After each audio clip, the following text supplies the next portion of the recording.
नमस्कार, विस्तार न्यूज पर आपका बहुत स्वागत है। मैं हूं आपके साथ भारत सूरज और 10 बजे 10 रिपोर्ट लेकर हाजिर हूं।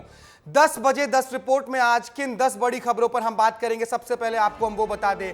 सबसे पहले 10 बजे में आपको लेकर चलेंगे हम बिहार, क्योंकि बिहार में मोदी और तेजस्वी यादव ने वहां की सियासी पिच पर बेड रेस्ट का नया टेस्ट जो है वो शुरू किया है और इसी के इर्द गिर्द अब वहां की सियासत चल रही है। फिर आपको हम सुनवाएंगे कि महाराष्ट्र में कांग्रेस के जो नाना पटोले हैं वो लगातार अपने बिगड़े बोल से किस तरीके से बवाल खड़ा कर रहे हैं।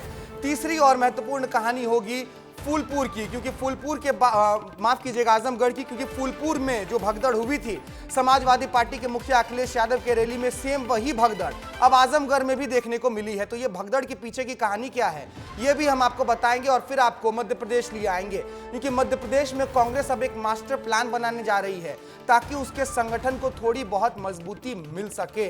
पांचवी बड़ी कहानी होगी छात्रों से जुड़ी हुई, क्योंकि किर्गिस्तान में भारतीय छात्र फंस गए हैं और मध्य प्रदेश छत्तीसगढ़ के भी बहुत से छात्र किर्गिस्तान में फंसे हुए हैं। मुख्यमंत्री ने बातचीत की है, वो कहानी आपको बताएंगे। और फिर आपको लिए चलेंगे छत्तीसगढ़, क्योंकि वहां पर नगरीय निकाय का चुनाव होना है और इसी चुनाव में तमाम सियासी पार्टियां जुट गई हैं। बीजेपी का की क्या कुछ रणनीति है उस पर हमारी चर्चा होगी। और सातवीं बड़ी खबर आपको हम बताएंगे, वो जुड़ी हुई है जब रक्षक भक्षक बन जाए तो फिर देश क्या करे, जनता क्या करे, सियासत क्या करे। रक्षक भक्षक की क्या बात है वो आपको समझाएंगे। और फिर कवर्धा में मौत पर जो सियासत हो रही है, एक दुर्घटना हुई, उस दुर्घटना के बाद अब सियासी वार पलटवार हो रहा है, इस पर हम लोग बातचीत करेंगे। और फिर जो बड़ी कहानी होगी वो होगी कि किसी की आज़ादी किसी की मौत, क्योंकि पुणे में एक बहुत दुखद हादसा हुआ है और कोर्ट ने जो फैसला सुनाया है वो बहुत हतप्रभ करने वाला है। और आखिरी बड़ी कहानी होगी आईपीएल से जुड़ी हुई, क्योंकि बहुत फैंस इंतजार कर रहे हैं कि आरसीबी के हाथ में इस बार आईपीएल की ट्रॉफी आ जाए।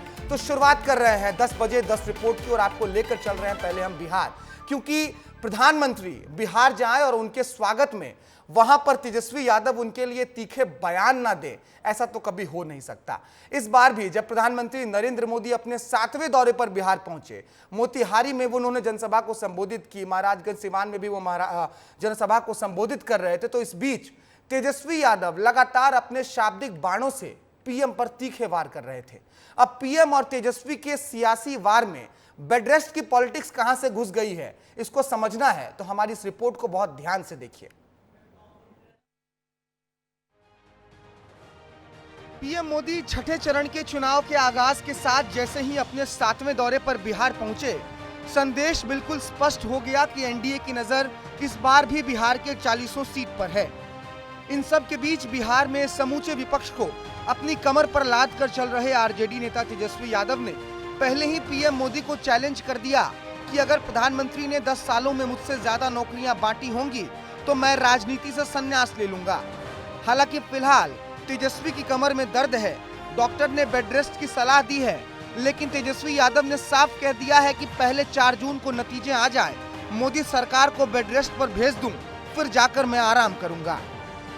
50,000 करोड़ का निवेश है बिहार में, इसके लिए एग्रीमेंट कराए, लेकिन इस पे प्रधानमंत्री जी का मुंह नहीं खुलता कि तेजस्वी ने इतना काम किया 17 महीने। जो 10 साल में हम सवाल पूछते प्रधानमंत्री जी ने तेजस्वी से अगर ज्यादा नौकरी दिया होगा तो हम राजनीति से संन्यास ले लेंगे। प्रधानमंत्री को खुला चुनौती है। हमको तो डॉक्टर बोला था कि बेड रेस्ट कीजिए तेजस्वी जी, मेरे हड्डी में कमर में चोट है, हम अभी देखते हैं तो बेल्ट लगा करके घूम रहे हैं।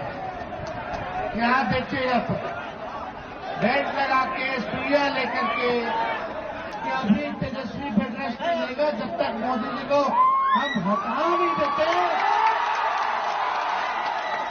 तेजस्वी को बेड रेस्ट की जरूरत नहीं है, मोदी जी को बेड रेस्ट की जरूरत है। लेकिन सियासत में ऐसी बातों को सीरियसली लेना नहीं चाहिए, नहीं तो तेजस्वी की 17 महीनों की सरकार भी उनकी वादा खिलाफी में ही गिनी जाएगी। क्योंकि तेजस्वी ने तो शपथ उस वक्त भी लिया था कि चाचा के साथ अब कोई समझौता नहीं करूंगा, लेकिन उसी समझौते की सरकार के नाम पर तेजस्वी यादव 2024 के चुनाव में विपक्ष का बोझा ढो रहे हैं। अब पीएम मोदी बिहार पहुंचे हों और विपक्ष के तमाम सवालों का जवाब ना दे, ऐसा कैसे हो सकता है?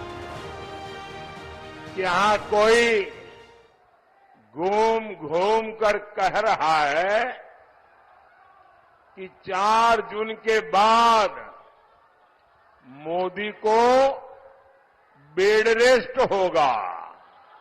भाइयों बहनों, मैं तो परमात्मा से प्रार्थना करता हूं, मैं तो यही कामना करता हूं, मोदी तो क्या, देश के किसी भी नागरिक के जीवन में बेड रेस्ट की नौबत नहीं आनी चाहिए। लेकिन जंगल राज के वारिस से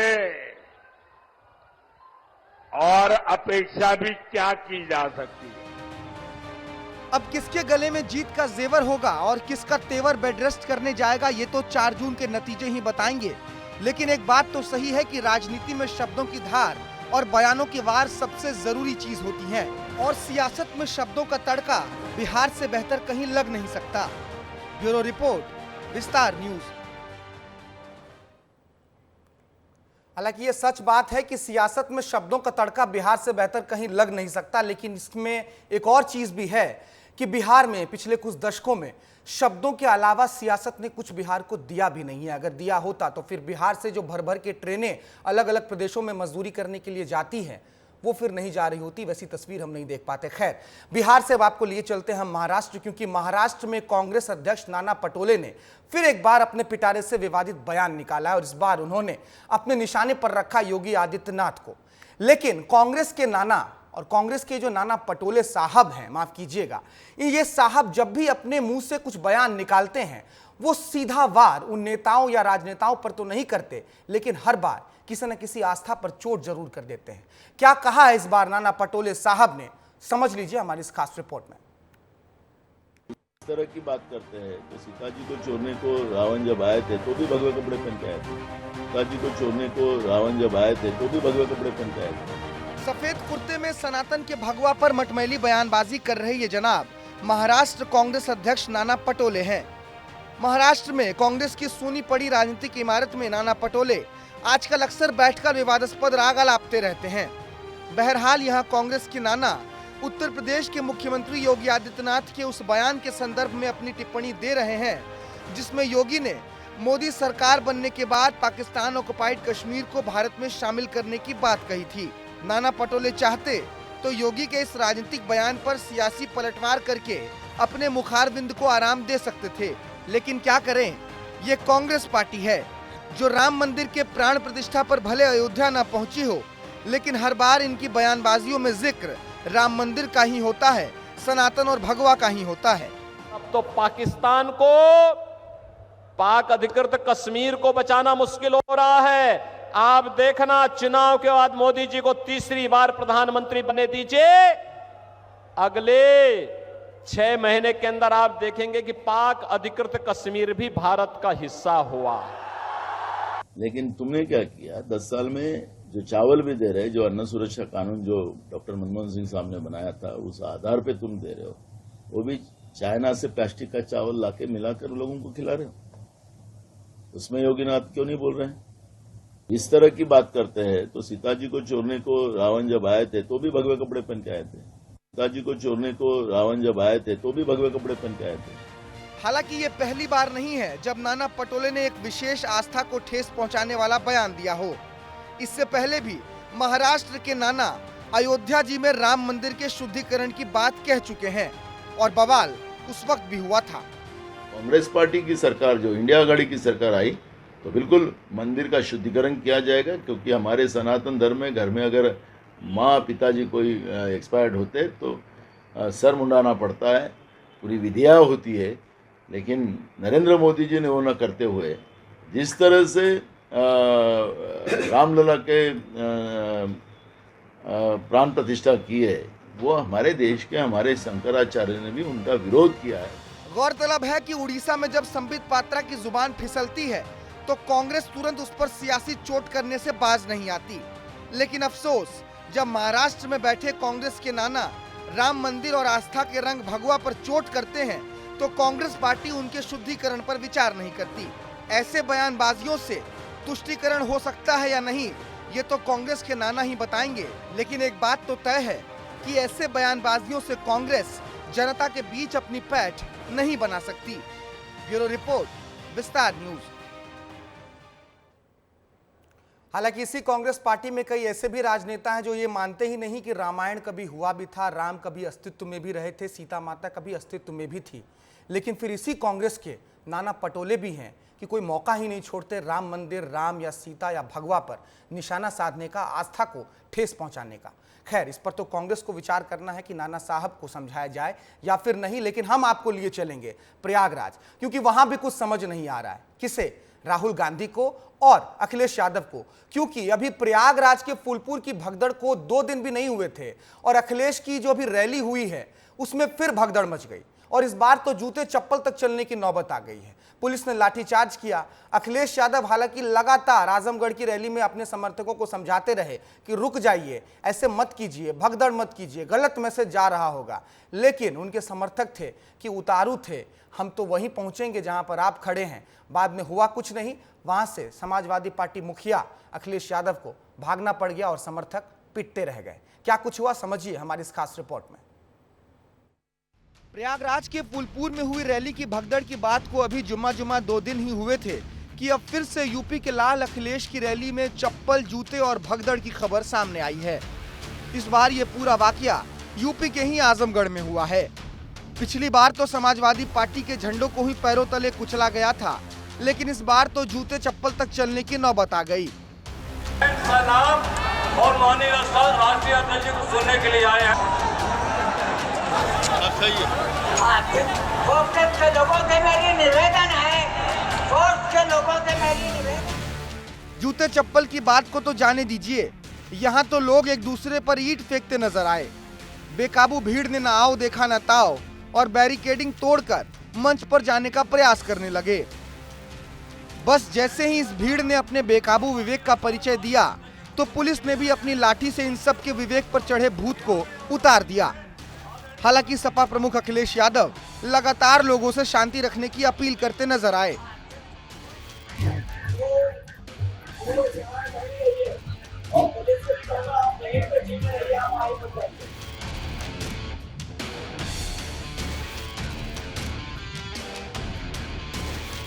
लेकिन इन लोगों के सिर पर अपने नेता से मिलने का ऐसा खुमार चढ़ा था कि ये लोग जानवरों की तरह स्टेज पर जाने का प्रयास कर रहे थे।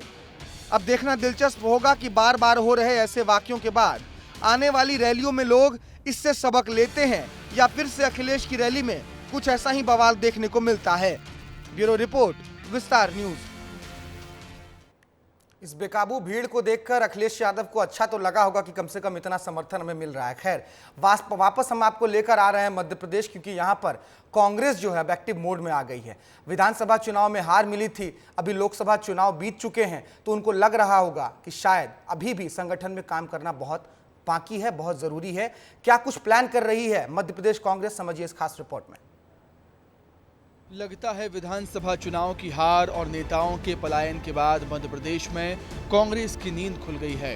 एमपी में कांग्रेस संगठन में बड़ा बदलाव करने जा रही है। बीजेपी के तर्ज पर अब कांग्रेस में भी जिला स्तर पर संगठन महामंत्री बनाए जाएंगे और वो संगठन महामंत्री जिले के बाहर का होगा और पूरे जिले की ये सबसे पावरफुल पोस्ट होगी। इसके साथ साथ बीजेपी की तरह ही कांग्रेस रीस्ट्रक्चरिंग के तहत अपना कैडर तैयार करेगी। इसके तहत नेता 4 महीने तक गांव से लेकर शहर तक कार्यकर्ताओं के साथ बैठक करेंगे और जानने की कोशिश करेंगे कि कौन उनकी पार्टी के लिए असरदार साबित होगा। जीतू पटवारी भी कह चुके हैं कि 15 जून से मिशन मंथन की शुरुआत की जाएगी।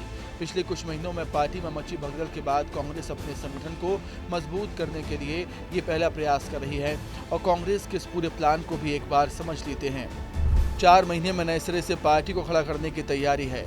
सभी बड़े नेता कार्यकर्ताओं के साथ मंथन करेंगे। गांव से लेकर शहर तक कांग्रेस के नेता जाएंगे। 29 लोकसभाओं में सबसे सीनियर लीडर बनेंगे प्रभारी। कमलनाथ, दिग्विजय सिंह, कांतिलाल भूरिया, विवेक तनखा को प्रभार मिलेगा।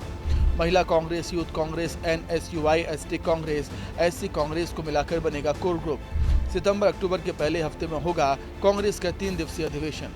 कांग्रेस की इस बैठक पर कांग्रेस नेता सज्जन सिंह वर्मा ने विस्तार न्यूज से खास बातचीत की और कांग्रेस की आगे की रणनीति को लेकर चर्चा की। ऐसे लोगों को छांट के पद देना और जो लोग कांग्रेस को हमेशा सबोटेज करते आए और कांग्रेस में पद लेके बैठे हैं, ऐसे लोगों को चिन्हित करके तत्काल हटाने का पावर भी उन लोगों को दिया जाएगा। तो महत्वपूर्ण बैठक थी जो आगे के रोड मैप के लिए जरूरी थी। सज्जन सिंह वर्मा और कांग्रेस की इस प्लानिंग पर बीजेपी ने एक बार फिर चुटकी देते हुए कहा कि कांग्रेस संस्कार विहीन पार्टी है। कमलनाथ जी पीसीसी के अध्यक्ष बने थे, बनने के दौरान भी कई बार उनने अपने संगठन को बीजेपी के संगठन जैसा बनाने की बात कही थी। मुकाबला बीजेपी संगठन से ऐसे बयान भी दिए थे। विचारधारा से, कार्यपद्धति से, त्याग से, तपस्या से अपने आप को खपा कर बनते हैं, भाषणों से संगठन नहीं बना करते। कांग्रेस ने संगठन को मजबूत करने के लिए मास्टर प्लान तो बना लिया है, लेकिन उनका ये प्लान कितना सफल होगा ये तो आने वाला समय ही बताएगा। ब्यूरो रिपोर्ट, विस्तार न्यूज। मध्य प्रदेश की एक खबर है, क्योंकि एक नर्सिंग घोटाला सामने आया था और उसमें एक बड़ी अपडेट भी आ रही है। सीबीआई की रिपोर्ट में भोपाल के 4 कॉलेजों को हरी झंडी दी गई थी, लेकिन असल में अब पता चला है कि वो कॉलेज वहां पर है ही नहीं। समझिए, सीबीआई के जिम्मे पूरी जांच करने की जिम्मेदारी थी और खुद सीबीआई ही भ्रष्टाचार में अब संलिप्त पाई गई है। क्या कुछ हुआ इस नर्सिंग घोटाले में, समझिए इस रिपोर्ट में। मध्य प्रदेश में नर्सिंग घोटाले के चिराग से अब एक और नया जिन बाहर निकला है। सीबीआई ने राजधानी की जिस कॉलेज की ओके रिपोर्ट बनाकर दी थी, वहां पर भी अब कुछ नहीं मिला, जिसके बाद से सीबीआई के अफसरों पर एक बार फिर से सवाल खड़े हो गए हैं। मध्य प्रदेश के मशहूर नर्सिंग घोटाले में अप्रैल 2023 में ग्वालियर हाईकोर्ट के आदेश पर नर्सिंग और पटवारी भर्ती घोटाले के जांच के लिए एक टीम बनाई गई थी, लेकिन इस 7 सदस्यीय कोर टीम और 4 सदस्यीय सहायक टीम में कुछ भ्रष्ट लोग भी शामिल हो गए।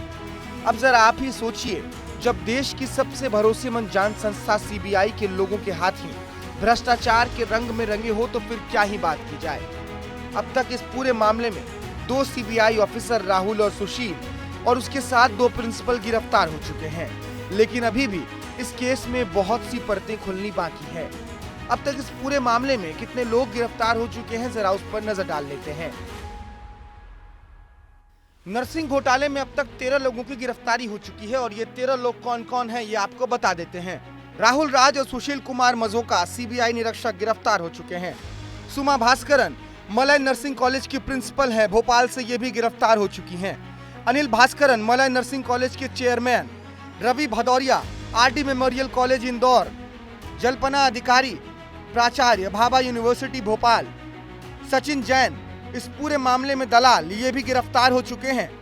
वेद प्रकाश शर्मा इंदौर के निजी नर्सिंग कॉलेज से जुड़े हुए एक शख्स हैं, ये भी गिरफ्तार हो चुके हैं। जुगल किशोर शर्मा संचालक Bhaskar college of nursing. Radha Raman Sharma Jugal Kishore Sharma के भाई हैं, ये भी गिरफ्तार हो चुके हैं। प्रीति तिलकवार निजी नर्सिंग कॉलेज से जुड़ी हुई महिला, ये भी गिरफ्तार हो चुकी हैं। ओम गोस्वामी प्रत्यांश कॉलेज ऑफ नर्सिंग से और इस पूरे मामले में दलाल तनवीर की भी गिरफ्तारी हो चुकी है। मध्य प्रदेश में सबसे बड़ी देश की एजेंसी सीबीआई एक बार फिर घेरे में है। दरअसल नर्सिंग घोटाले में फंसे एक कॉलेज को स्कूल दर्शाया गया है। ये Bhopal public higher secondary school है और यहाँ पर स्कूल के साथ साथ नर्सिंग कॉलेज भी चल रहा था। और नर्सिंग कॉलेज कौन सा चल रहा था? APS academy of nursing science college, और इसे सूटेबल घोषित किया गया। हाईकोर्ट के आदेश पर नर्सिंग कॉलेज की जांच के लिए सीबीआई टीम बनाई गई थी और उस सीबीआई टीम ने पूरे प्रदेश के 169 कॉलेज को हरी झंडी भी दी थी, लेकिन अब इन सभी 169 कॉलेजों पर फिर से संकट के बादल गहरा गए हैं। इनमें से भोपाल के 4 कॉलेज की रिपोर्ट को भी सही ठहराया गया था, लेकिन इनमें से एक भी कॉलेज की ना तो बिल्डिंग है और ना ही लैब। बहरहाल इन तीनों आरोपियों को 29 मई तक सीबीआई हिरासत में रखेगी और अब देखना होगा कि इस पूरे मामले में और कितने भ्रष्टाचार की परतें सामने आती हैं। बड़ा हैरत अंगेज मामला है कि एक स्कूल जिसके अंदर एक नर्सिंग कॉलेज खुलता है और उस नर्सिंग कॉलेज को बाकायदा सूटेबल घोषित कर दिया जाता है। जब वो सूटेबल हो जाता है तो एक और यहाँ पर केपी मेमोरियल नाम का नर्सिंग कॉलेज खोलने की कवायद शुरू हो जाती है। तो ये पूरा मामला न सिर्फ सीबीआई तक है बल्कि मध्य प्रदेश के कई और अधिकारियों पर भी इस पूरे मामले में गाज गिर सकती है। कैमरामैन राकेश के साथ विवेक पांडे, विस्तार न्यूज भोपाल। मतलब जिसको मौका मिलता है सब अपनी पॉकेट को भरने में लग जाते हैं। खैर, इस बुलेटिन में मुझे यहीं इजाजत दीजिए। बाकी देश प्रदेश की तमाम बड़ी खबरों के लिए आप विस्तार के साथ बने रहिए। नमस्कार।